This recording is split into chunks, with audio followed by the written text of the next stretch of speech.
through that, we've grown the company to what it is today, which is the 25th largest apartment operator in the nation, according to NMHC, with over 60,000 units and about 100 people spread out over 7 offices throughout the United States.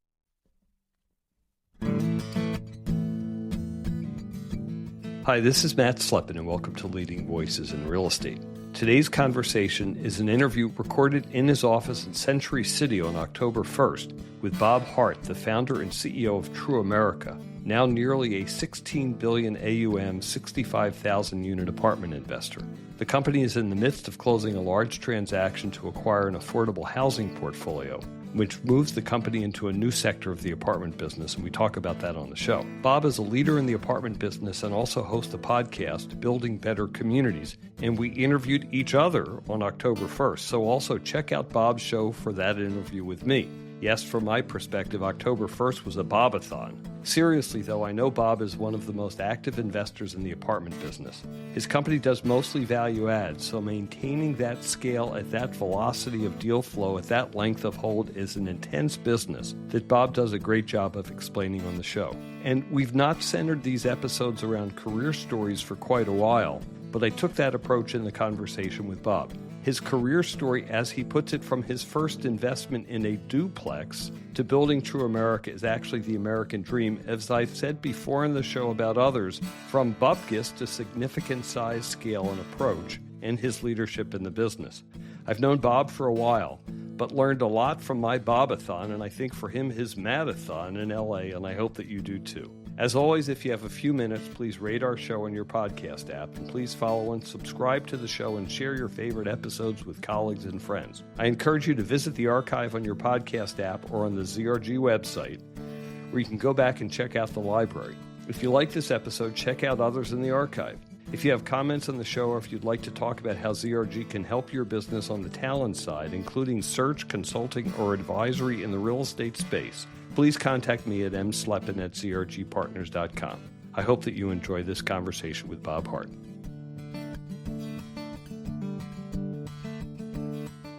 So, Bob Hart, great to see you in your offices here at TruAmerica. Welcome to Leading Voices in Real Estate.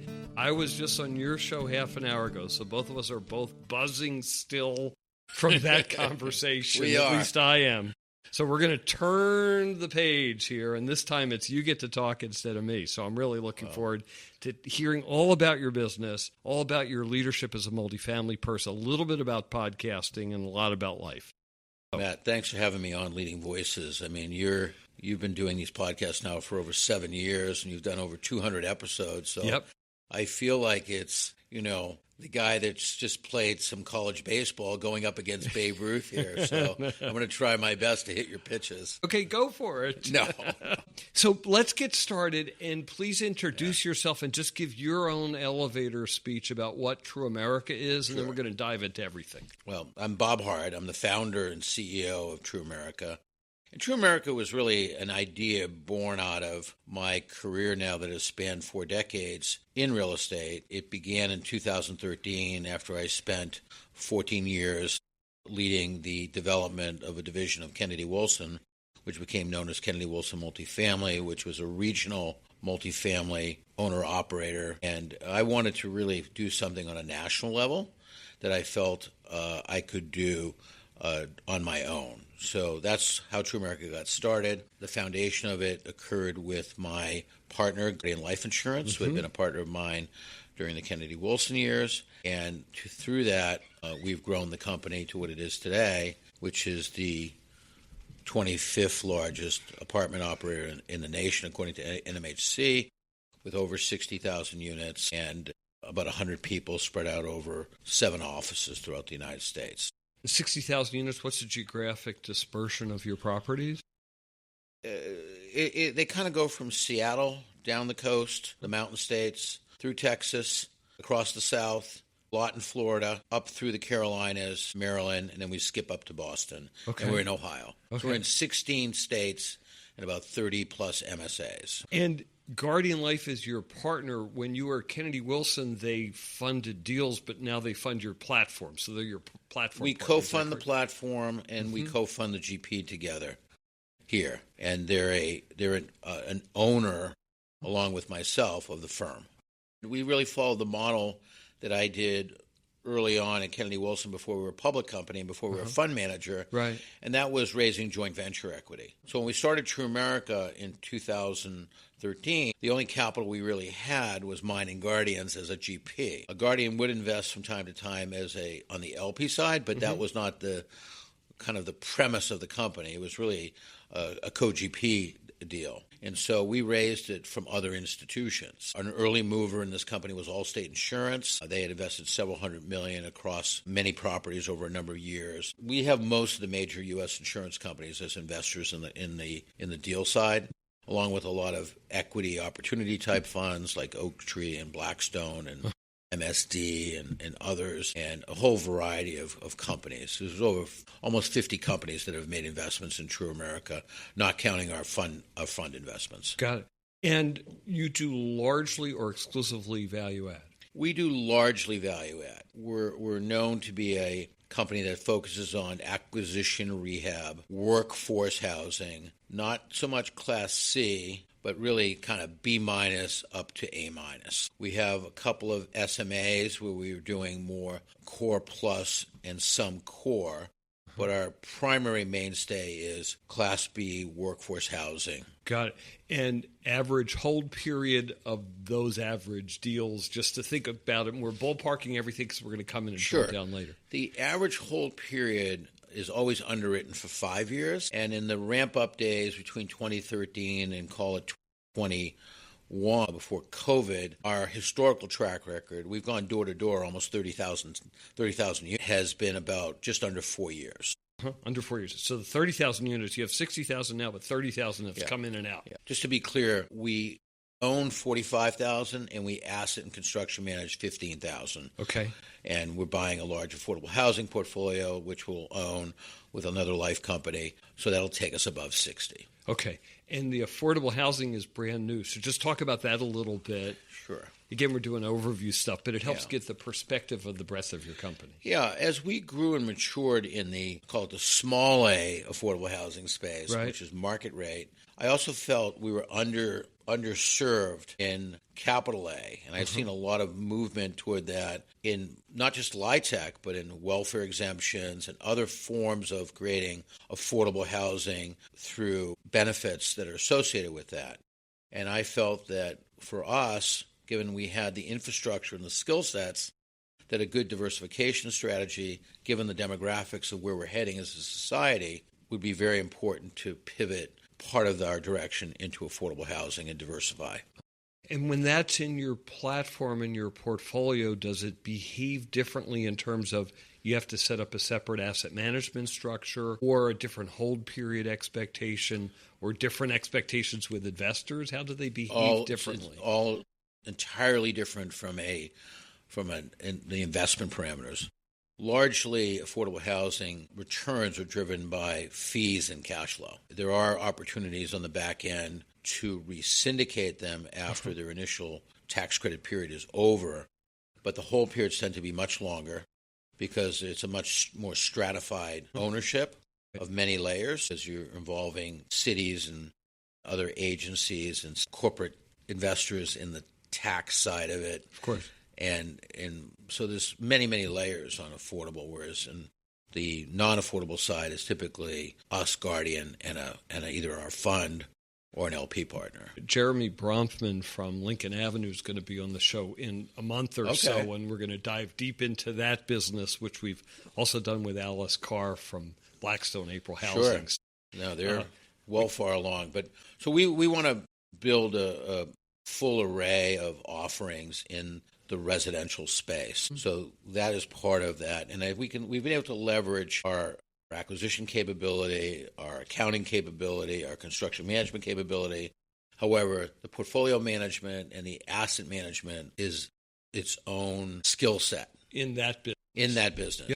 And the full array is interesting. So let's talk about it for a minute. But so you have a development arm building that full array as well. Correct. So as part of what we call TruAmerica 3.0, I felt like the first phase was like 1 and 2 because it was so much growth. Right. So I call it 3.0. But we devised sort of a business strategy to grow our market rate business, more municipalities, broader national coverage, deeper coverage, but to also diversify. Capital A, we're buying a very large portfolio in Texas and California. We'll plant our initial flag. Capital A affordable. Capital A affordable, which is really light tech. Yep, understood. And we'll continue to build on that over years. We also have launched a flag into the development space, starting with a build-for-rent strategy.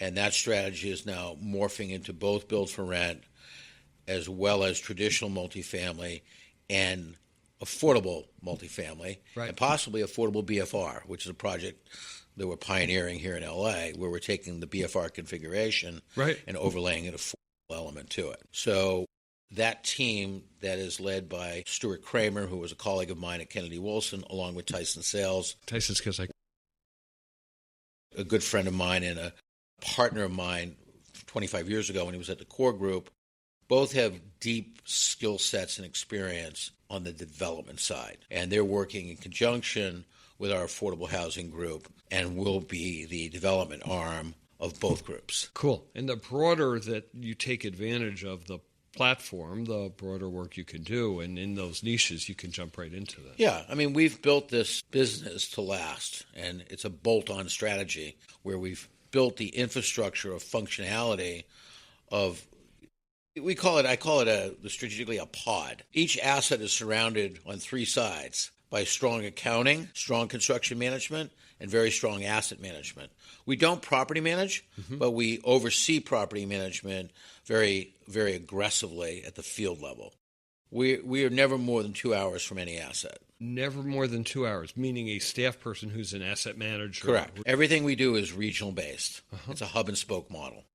And how do you do hub and spoke without having vertically integrated yourselves to use third-party managers? Why that decision? Well, we felt that for us to be best in class, we needed to focus more on the business plan development and the smart acquisition of assets and ultimately disposition and financing of assets, and that others had a deeper skill set, experience, and depth in property management. What some companies do is they manage because they want the fee.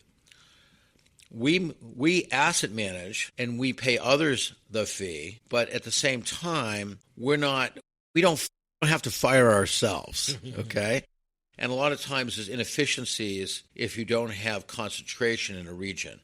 It's very hard to cover for a big company. They lose sight sometimes of just having one or two properties in an entire state. So we wanted to be able to focus on the business plan, the acquisition, the disposition, and the kind of the alpha of the return, as opposed to just pure fee income. It's interesting. We do a lot of searches for asset managers, and everyone says, well, I want an asset manager. And I always say, what kind?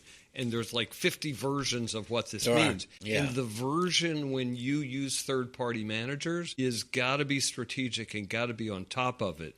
Because if you're not massively on top of it, then you're not going to do very well. You're not going to get the alpha you're talking about.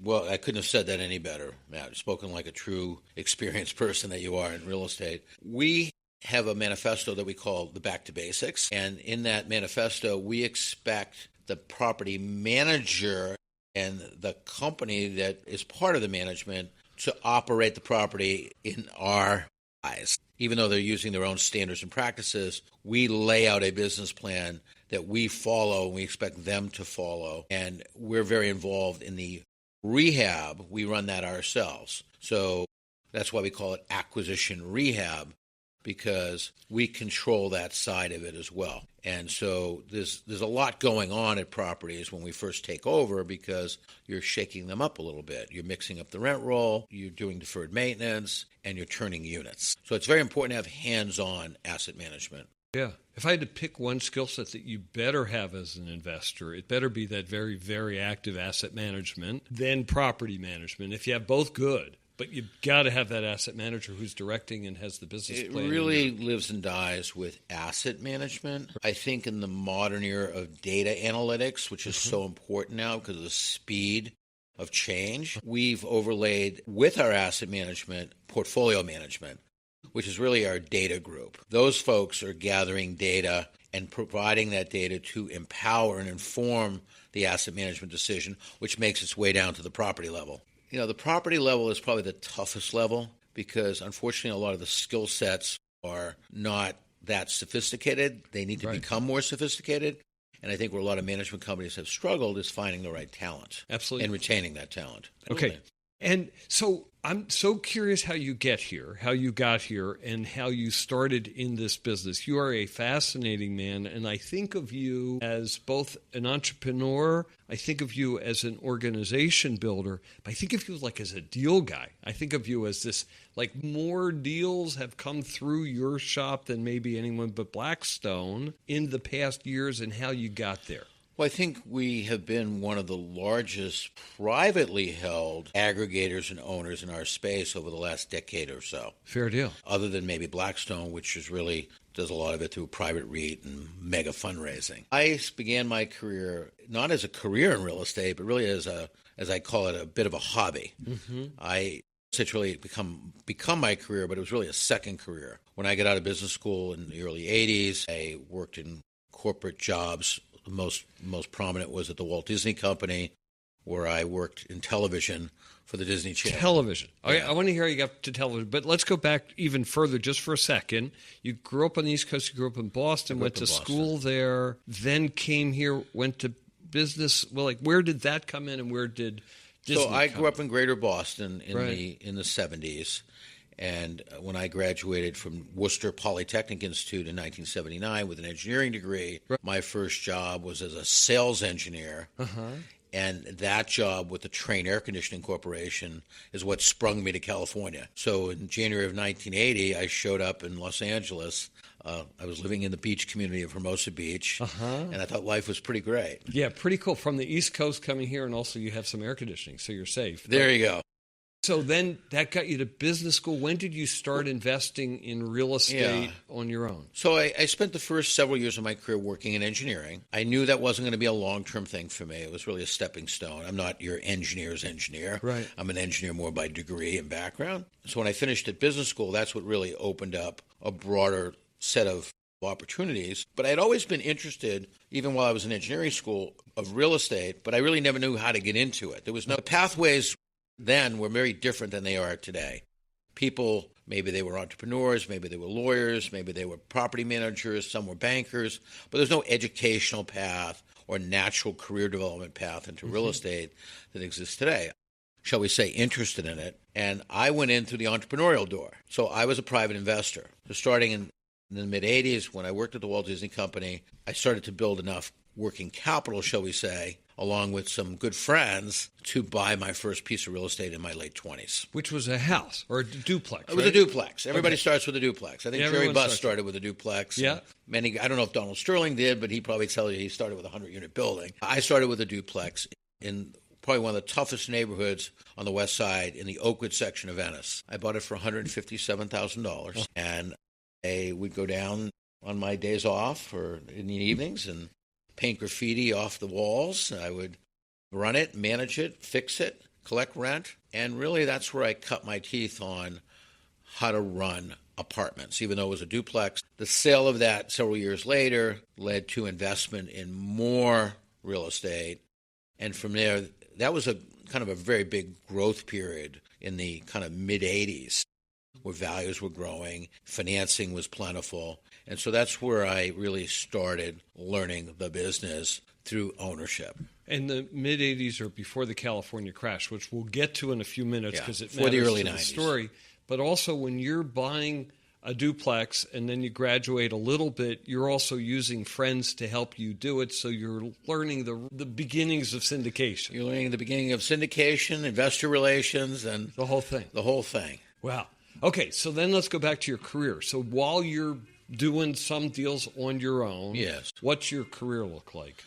I spent almost 4 years at the Walt Disney Company working as an executive at the Disney Channel in business development. And I still was very interested in a real estate career.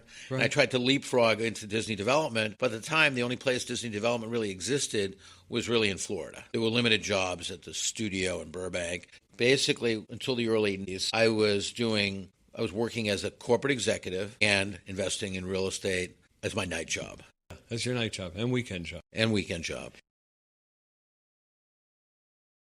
I have a saying, Matt. I'll tell you what it is. Yeah. When I got to 10,000 units, someone once asked me, how did you get to 10,000 units? I said 10,000 Saturdays. So, and you put yourself through college. I'm going back and forth here, but you always had hard work and needed to make a buck. You grew up not with wealth. No. So none of this came from the natural side of I wasn't dirt poor, but I came from a blue-collar family, essentially. My dad was a postal worker for 40 years. My mother was a housewife. I grew up in a family two-story house, which some today may call a tenement, in Chelsea, Massachusetts, a pretty gritty town north of Boston. And I knew that my way out beyond that was through both education and very hard work. Yeah. So when I got accepted to Worcester Polytechnic Institute, I had to gap the small scholarship I had with earnings of my own because my parents didn't have them.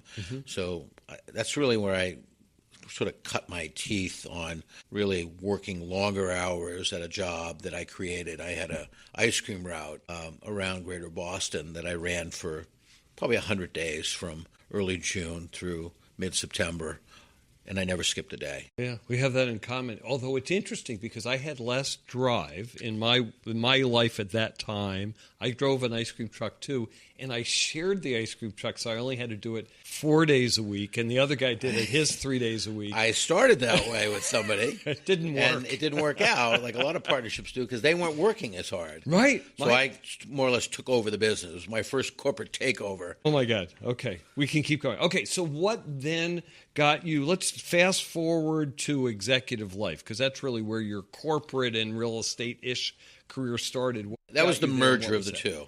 So talk about that. So during the kind of the dark side that followed the RTC days, which a lot of people may not remember from, call it 91, 92 to 94, 95, those were difficult days because of the seizure of a lot of banks and S&Ls that were deregulated during the 80s. You had the collapse of the passive laws, the Tax Reform Act that spun out of the Reagan era. And then you had the takeover of Drexel in the early 90s. You had the earthquakes here in Southern California. You had the Rodney King riots. You had the loss of aerospace jobs. So there's a lot of bad stuff going on. I was at the RTC, as you know, and the crash in L.A. was one of the biggest. You think we were all like in Texas and Oklahoma. Well, L.A. was pretty bad. A lot of jobs were lost. And so at that time, I really hadn't been making any money for a couple of years.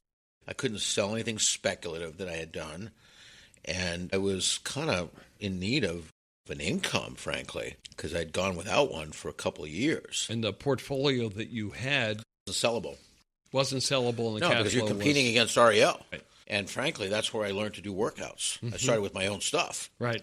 And so I approached a good friend of mine who was an investor who had been working at Executive Life Insurance Company before it was taken over, because it was seized by John Garamendi, the insurance commissioner, and was put into conservation. Basically, I started as a consultant there for $30 an hour. Wow. There was a series of circumstances in what was a very politicized insurance seizure and conservation.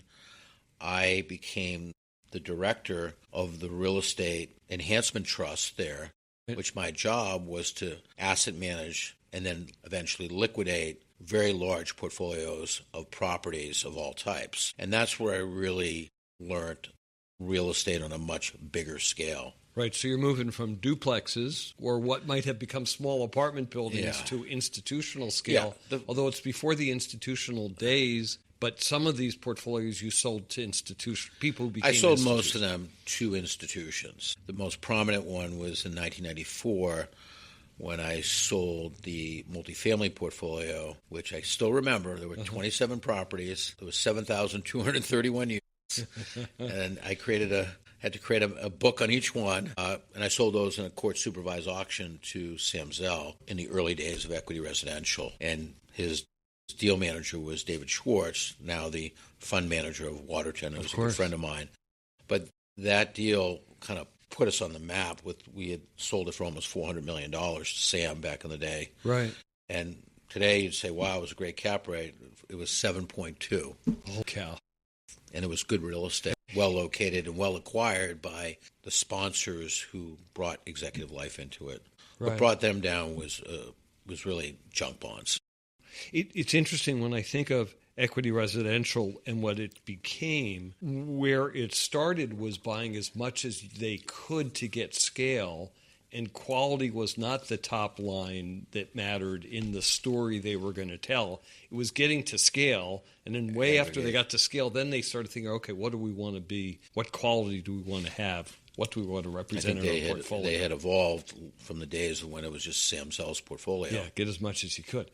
Wow. Okay, so then how did that turn into maybe briefly Heitman, and then how did you get to Kennedy Wilson? Well, by 1997, they had liquidated I think all the real estate by then, and all the remaining junk bonds and partnership interests. And really, it was like a liquidating company. So you really were closing the door, and eventually you left with the door. Right. So you basically, there was nothing more to do. There was some litigation assets which had been resolved, but the company was really in a wind down at that point. Right. Had been offered a position with Heitman Capital, the Chicago-based pension fund advisor, shortly after their attempt to do a REIT roll-up failed, and they were in a liquidation of a lot of asset mode at that time. I also worked within a kind of a special business unit that was set up under Eric Mayer, one of the original partners, to do workouts for banks and trusts and universities on a fee-for-service basis. And I spent several years working on third-party assignments. The most prominent was the Fillmore Center in San Francisco, along with my colleague Keith Harris, who's now with Anthem in Orange County, and he and I together rehabilitated and sold that project, which was a very, very large bond deal in San Francisco. And then I moved on to sell assets directly for Heitman through a disposition process that went on for many, many years. Got it. And then how did you get introduced to Kennedy Wilson? So those two positions coalesced into my involvement in Kennedy Wilson basically by the late 90s, early 2000s. There was nothing left to work out. The markets were stable again, and Kennedy Wilson was diversifying from a service company to a broader investment company, but they had also been acquiring property management businesses to create recurring income for the company. And they had acquired, Heitman spun out its entire vertically integrated property management business on the commercial and residential side into an acquisition by Kennedy Wilson. We were at 9601 Wilshire. Kennedy Wilson moved into that suite, and they were just down the hall from me. Oh, my God. So I got to know the people there. I had known Bill McMorrow when I was at Executive Life, but it was just an acquaintance in the industry. By 2000, when they were fully situated there and I had been getting to know the folks, is basically it was a very organic transition at the end of Heitman. As I tell people jokingly, I put my stuff on a trolley, I wheeled it from one office to the other, I said, pay me a salary, and I'll start buying multifamily for you. And more or less, that's how it occurred. So a couple of comments. One is when Heitman divested of its property management business, other advisors were also doing the same at the same time. That. The same, right around that same era. Yeah. Then the second thing is you say, okay, I'm going to buy multifamily for you because you had been buying it on your own. You'd been selling it for everybody, but now you are doing it institutionally with a backer. Yes. So that's where I really developed for myself, the sponsor JV model. We started bringing institutional capital and aggregating that capital at Kennedy Wilson with insurance companies, with banks that were making investments like Wachovia, with the LaFrac organization, with a lot of different equity providers and partners. And we were doing your 90-10 JVs. And at that time, it was a very, very good time for that because rents were growing and multifamily was becoming a better and better, more recognized asset class. In the 90s and before, it was not considered an institutional asset class. Right. So as it becomes institutional, cap rate compression happens. It happens in the universe generally, but it really happens in multifamily, which moved from a secondary asset class to institutional, and you're taking advantage of that compression for a long period of time. We're taking advantage of compression, but we're also taking advantage of rent growth and repositioning of assets through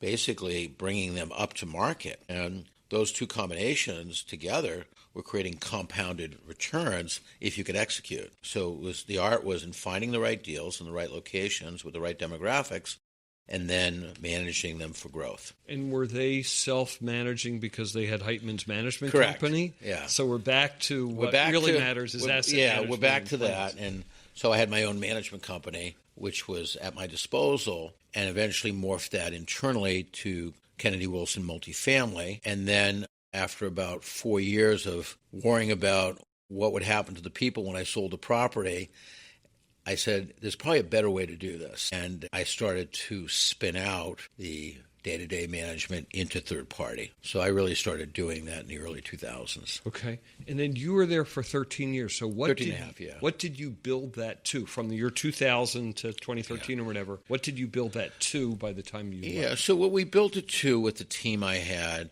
was from an early stage of being, I'll call it a one-off deal shop, from zero to about, I believe the number was about $3 billion in assets over a period of 13 and a half years. We were doing a lot of buying and selling. We weren't a long-term holder. We built a very nice regional portfolio. The company also had a separate business in Japan of buying assets there. I was part of the group that oversaw that. Are they buying apartments there? They're buying apartments, but they're buying developer-built apartments. And interest rates were very low when we started, and it was a good cash flow model, but tough on growth. I think a lot of money was made on the carry trade when it was sold. Okay. Whereas the value add that we were doing on the multi-side in America, particularly in the West, was all driven by increasing NOI through performance. When you started in this, I'm curious, if we're in a business that has institutionalized over time, and therefore before institutionalization, it might have been more of a business of mom and pops or lower level property management or operators. So let's take 50 steps back. The nature of ownership hasn't changed that much. As I tell people when I lecture, I said, multifamily is not an oligopoly. There's a lot of inefficiencies to it because it's in the hands of a lot of private owners. I think institutional ownership is under 25%. Still. You do have a little bit more institutional ownership. And as a subset, we traffic in that institutional world, so we think that's our world. Right. But the reality is 75% of the rest of it is all privately held with different standards of management, different standards of using data. And not everybody's automated. Not everybody is using optimization software. It's homegrown management. And that's what creates the opportunistic inefficiencies that exist in the business. Let me challenge one question about that. Is when you say the percentages of ownership of multifamily, is that a percentage of 5+, which is the statistic that's often used, or is that the percentage of scale apartments or still? No, I think it's of everything. Anything more than 2 units. Yeah, okay. Because when you get to the 100+ unit properties or the 75 unit plus properties, which are where you trade, then the level of more sophisticated ownership is more than 20%. I think that's true, Matt, because institutions need economies of scale. Many people don't get out of bed unless they can write a $20 million check. But you'd be shocked at how many private owners and aggregators that become part of our exit strategy. It's not unusual for a private party with a partner to buy a $100 million deal. Not unusual. The bigger the deal, though, the thinner the buyer pool is. It's also an asset that a wealthy family can kind of put to bed. Of course, we like that they put it to bed because you can then go manage it better because putting to bed suggests less active management. It's no different than if you have a great hotel. Do you want to increase the average daily room rate from $200 to $300? Well, if you do, you better be doing something there to deserve that. And it's still a functional hotel, just like it's a functional apartment building. But the standards may change in order to raise the income. Of course. You're not going to just get it by momentum. Yeah, or nicer countertops. Doesn't alone do the trick. Okay, so then you're there for 13 years. You built the business to what you described, but then you left. So what was the cause? What was the drive to come here to do this? Talk about that moment in time. So I had a very nice career at Kennedy Wilson for 13 and a half years and really built my own brand around the brand of the company. And I just got to a point where in my mid-50s, I just wanted to do more and to own my own business. Even though I owned stock in Kennedy Wilson as an officer of a New York Stock Exchange company, it still wasn't my company per se. And as I mentioned earlier, Guardian Life, who was a partner of mine when I was there, really asked me if I would consider going into business with them on the multi side. Right.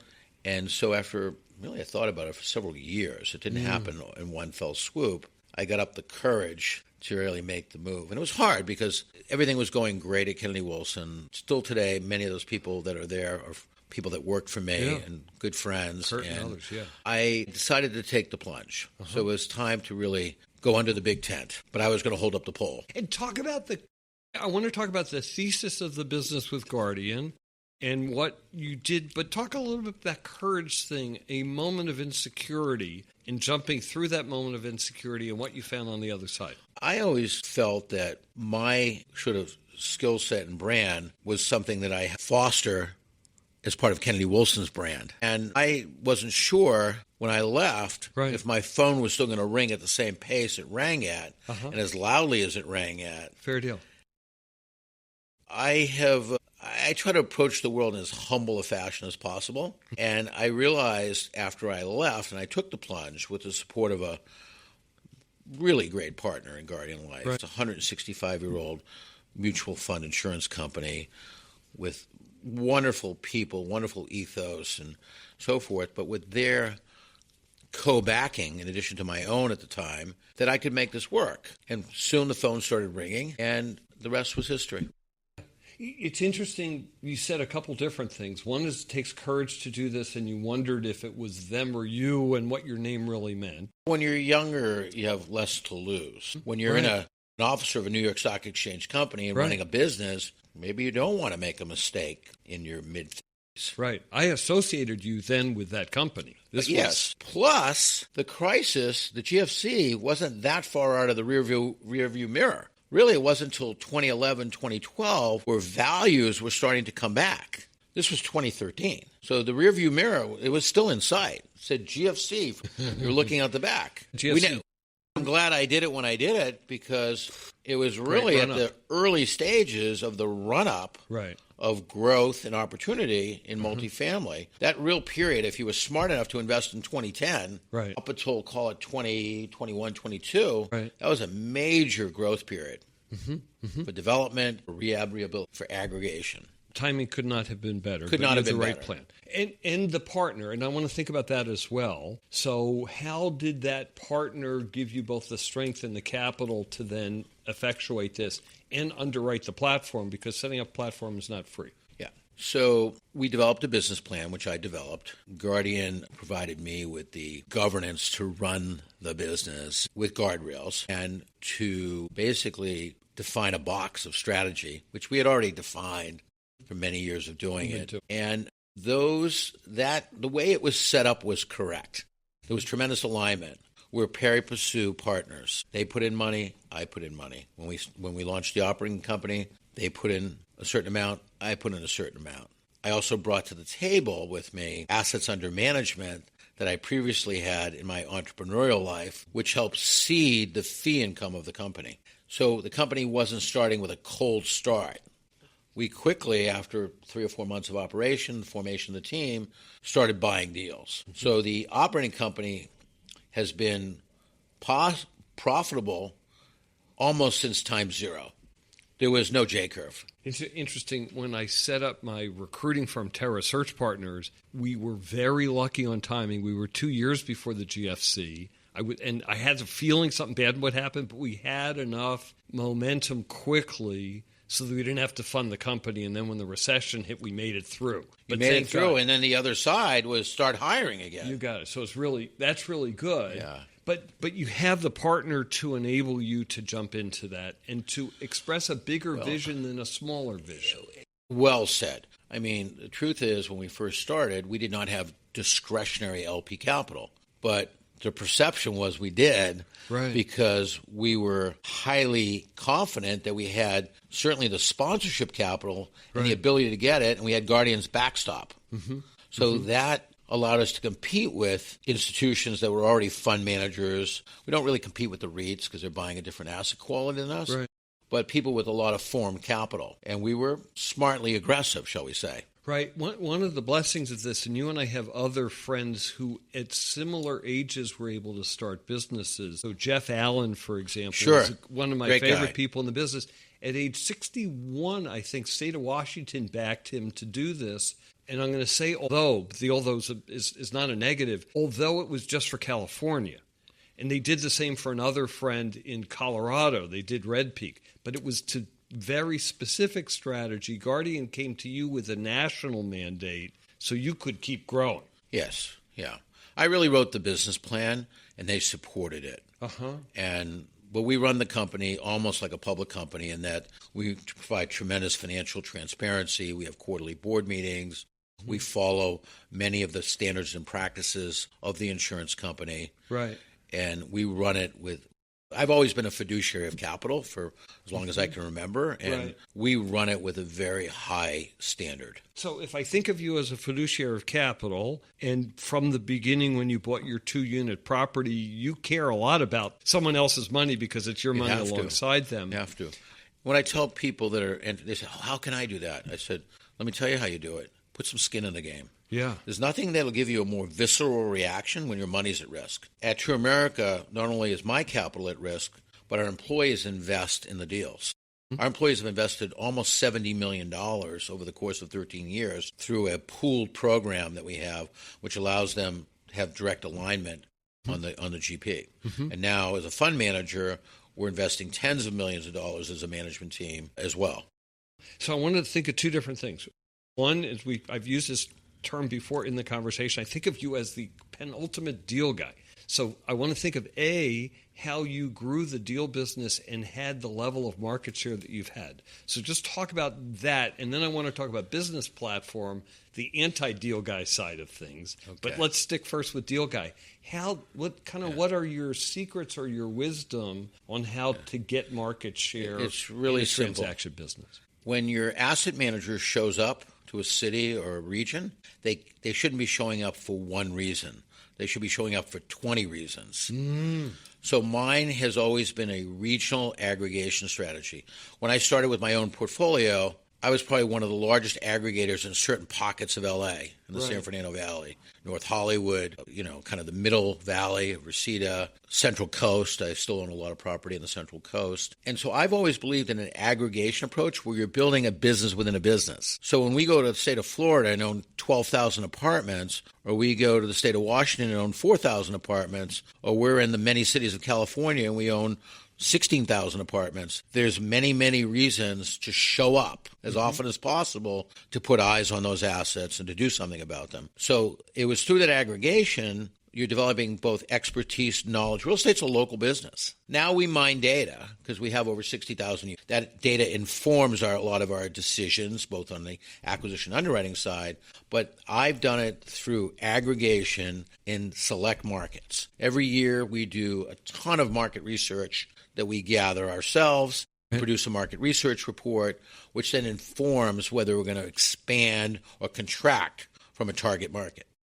So I want to use different words than aggregation for my translation of this, because we do this in our business. And I don't want anything to be a one-off. Right. Because we think of acquisitions. We don't do one-offs. I'm going to go buy a project. Because everything is, okay, if I do this one here, I'm going to do 10 more here. Therefore, my relationships are going to radiate from that initial conversation. So nothing, you say it takes 20 things. I tell the same to my people. I call it 5-level chess, because we're always playing all of them. Yes. Versus this is just a call. We also don't do one-offs with investors. We have very few investors that have only invested with us once. Many have invested 200 million times. And we build a relationship. One of our credos here is we transact in relationship capital, both with the capital partner, but with the marketplace. People enjoy doing business with TruAmerica because we're business friendly, we're professional, we're thorough, and we're just well informed of what we do every day. So let's take that to another question, which is you have wonderful transaction people, both here and at Kennedy Wilson. So I know your team. So what is it that makes the penultimate transaction person besides wearing black shoes? Yeah, we have to. Well, it's good training and mentorship. When Matt came over 9 years ago, he was more of a rookie than he's certainly not a rookie anymore. but it was really through mentorship and training from myself and the team. And that's how we've built a lot of leadership across the company through strong mentorship. And I think acquisitions it's an instinctual business, but it's also an experiential business. And you need to have really good mentorship. So mentorship, but I'll push this a little bit because it's also picking people with the right set of attributes. Yes.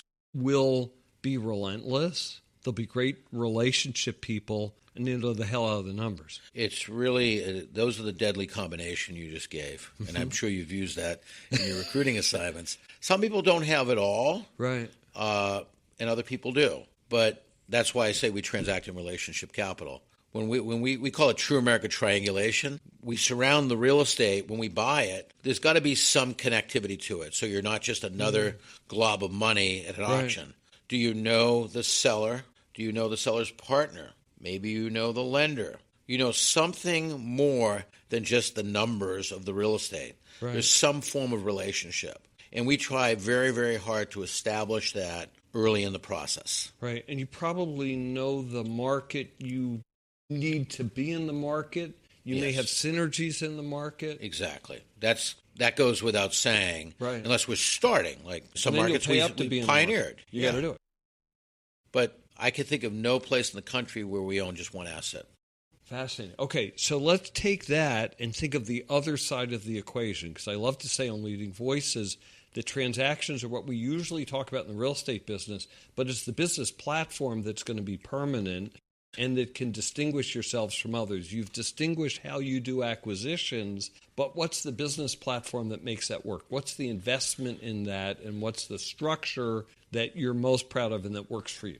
Well, I think there's a couple things. We have a fantastic vertically integrated construction management group, self-perform rehabs. We control the budgets of the rehabs extremely tightly from our own accounting and systems work.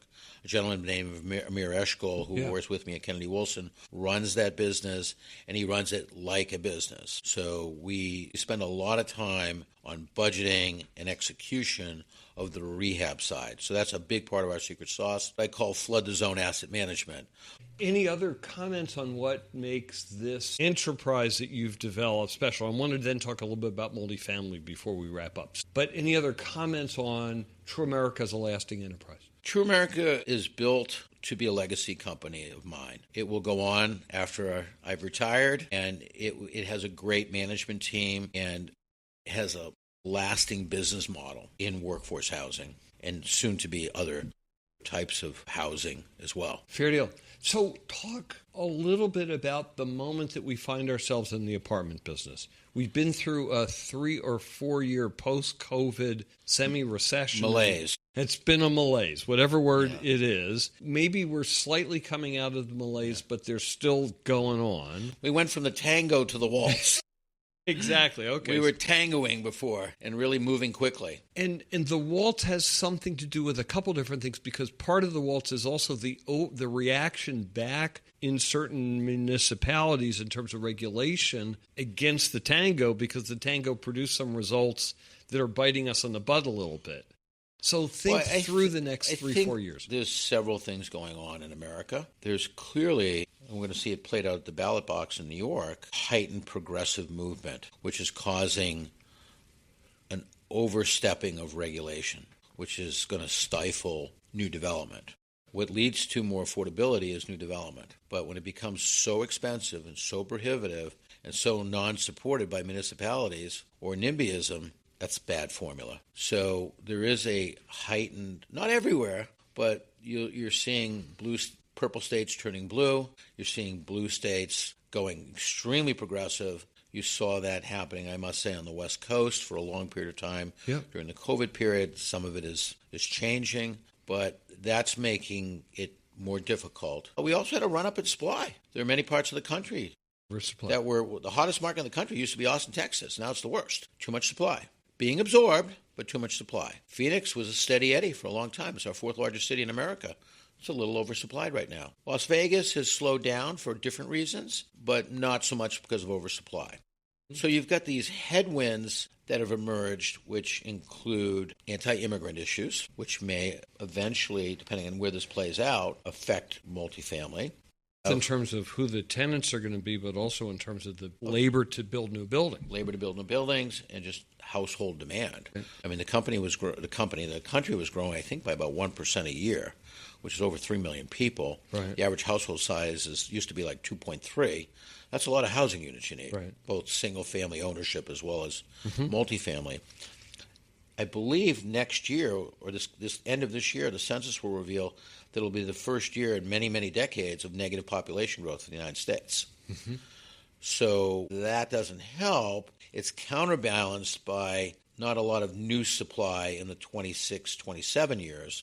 Right. Most of the excess supply is now being absorbed. I think this year was 400,000 or 500,000 units. Yep. Next year will be a few less, and so forth. And that's what led to the run-up coming out of the GFC in 2011 and beyond. So there are some headwinds, but the reality is the renter cohort keeps increasing. I think, as we talked about earlier, you start out in student housing, you end up in congregate care. That's a form of rentership. Right. You're also seeing, the graying of our society, people sometimes divesting of single-family homes and moving into some type of rental or even, like I said, depending on their age and condition, congregate care. So with headwinds, with regulation, with affordability issues, and still lack of supply except in those oversupplied markets, the overall demographics facing the apartment business over the next 4 or 5 years, good place to invest. It's a great place to invest. If you really look at rentership in America, Sam Zell, before he passed away, used to say it's going to be 50%. When I started in this business, it was probably 65. It was a very high number. It was like 70+% ownership and maybe 30% rentership. Right. Now it's approaching almost 40% rentership and maybe 60%, give or take a percentage or two of ownership. So the term renter nation was coined for a reason. I think there's also issues of flexibility, people wanting to be more flexible in their housing choices so they're not necessarily tied to ownership. It's hard to buy, interest rates are high, and down payments are more severe. So there's a lot of mitigating factors which create propensity to rentership. And with an increasingly institutional business, with more institutional players, how does that affect this in your competitive set? It's good and bad. It's good in the sense that there's liquidity in the market, both on the buy, sell, and investment side, but it does create a heightened level of competition because there's more people running around with institutional capital than there ever was. I'm going to laugh at this, but you gave the playbook to a lot of the players. I did. Plus, they're hearing the podcast here. So, yeah. But multifamily, which was not an institutional asset class, people didn't want to get into it. Both multifamily and industrial weren't institutional 25 years ago, and now they are the two favorite asset classes, but they may be the easier ones to get into. I think a lot of people believe that. You still have to be very, very good at executing. And we've talked about that through the conversation. Last question on Leading Voices is your advice for a young person getting into the real estate business. I think today you need to pick a major, which is, okay, I want to get into this business. Pick a vertical to get in through, whether it's as an analyst, as a vertical function, and try to stick with that for a while and perfect it. As you probably see from looking at a lot of resumes, there's a lot of job hopping, a lot of resume building. And I think the true value comes from developing a skill set and really honing that skill set for as long a period of time as you can while you're sustaining growth in your career. The other way to do it is the good old-fashioned way I did it. Put some skin in the game. Yeah, go for that. Go for it. Not everybody's an entrepreneur. It's interesting. I'm going to argue with you a little bit about sticking with one skill set because you don't know what skill set's going to be right for you when you start. This is true. I wandered around the universe. It may be sticking with a company, or it's keep going at it, or try the skill set till you find the thing that you speak to or speaks to you, and then don't let go of it because become great. Everybody wants the glamour job. Right. Everybody wants to go into acquisitions. Exactly. I think you can learn a lot about acquisitions through asset management. And that's how I learned it, frankly. I learned it from ownership, but I learned it from being a really good asset manager. Totally true. I know. I think it's really interesting is find a business, say, okay, I'm going to stick with multifamily because I like it, or I'm going to stick with, don't do office, but stick with retail, whichever it is, if it's sector real estate, and then find the functional area that becomes who you really can be. Some people want to be a broker. Some people want to do deals. Some people want to do asset management. Some want to do property management. Some want to do accounting. But find that role that speaks to you where you can really excel, and then go for it and dig in deep. Well said, Matt. I said it instead of you, so we're both at it here. Hey, Bob, thank you very much for being on the show. Great conversation. Thank you very much for being here. Thank you. Bye.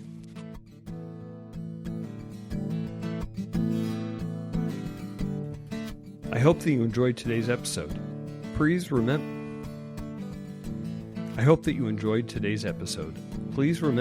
if you're enjoying Leading Voices, to share an episode with a friend or get them to subscribe. If they're podcast wary and not sure how to find and subscribe on their phone, go ahead and take their phone in your hand and subscribe for them. And add another few of your favorite podcasts to their list to get them started. They'll thank you for it. You can also find episodes of the show on our website, which you can find at zrgpartners.com/leadingvoices.